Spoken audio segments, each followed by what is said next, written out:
Atmiya Yogamitras, welcome to Yoga Katha series by Yogamitra.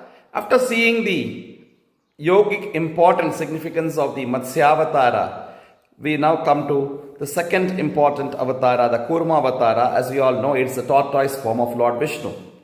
During the recent Kumbh Mela, the Mahakumbh Mela, Kurma Avatara was most remembered, most spoken because the Mahakumbh Mela itself was connected to the churning of the cosmic ocean, the Samudra Mantana. But actually it is not the story of Samudra Mantana, it is the story of Atma Mantana.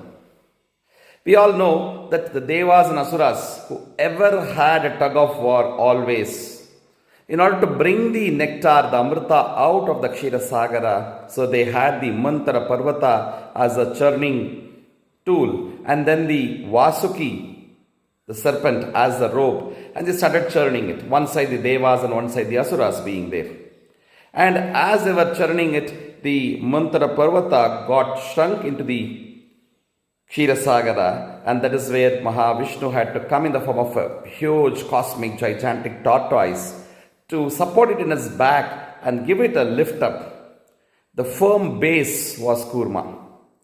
And even now, in traditional places where yajnas and havans and pujas are made, there is an asana called the Kurmasana. Other than the Yogasana, the asana which I mean is the firm base on which we sit and do the puja or japa or havan. In Tantric sadhana, especially in Kerala, they would use a wooden plank which would be resembling the Kurma. So it is remembering the Kurma Avatara. Now, we all know that it just happened long back in the Puranas.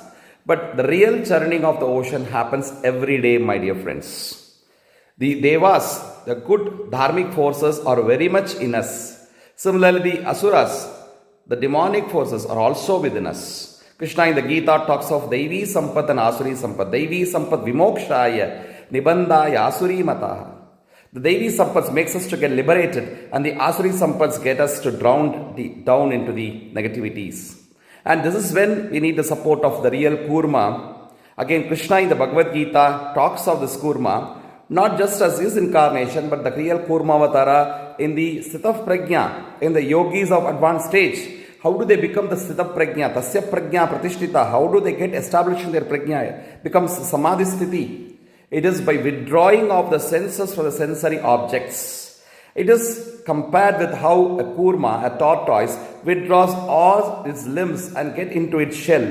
Similarly, a yogi should be able to withdraw all his senses from the sensory objects and sensory pleasures. Today is a world of all bhoga. From bhoga to yoga we need to go, and that is what Kurma Avatara is indicating. This is what is called the Pratyahara in yoga, the Ashtanga yoga, which is withdrawal of the sense organs from the sensory pleasures, my dear friends. So let's all learn this lesson from the Kurma Avatara of Bhagavan Vishnu, and we may practice Kurmasana. We also can do the practice of the Brahmari Pranayama, wherein also the withdrawal of sense organs happens, the Pancha Jnanendriyas especially, because we kind of close the eyes with the mudra, and then the noses also, the kind of the fingers we use, like the earlobes are closed, eyes are closed, the nasikagra is closed, and then in the tongue, we move the tongue inward in the mudra, the Kechari mudra, and the hands are in Baddha, the legs are crossed. So we face a total control there of all the Indriyas.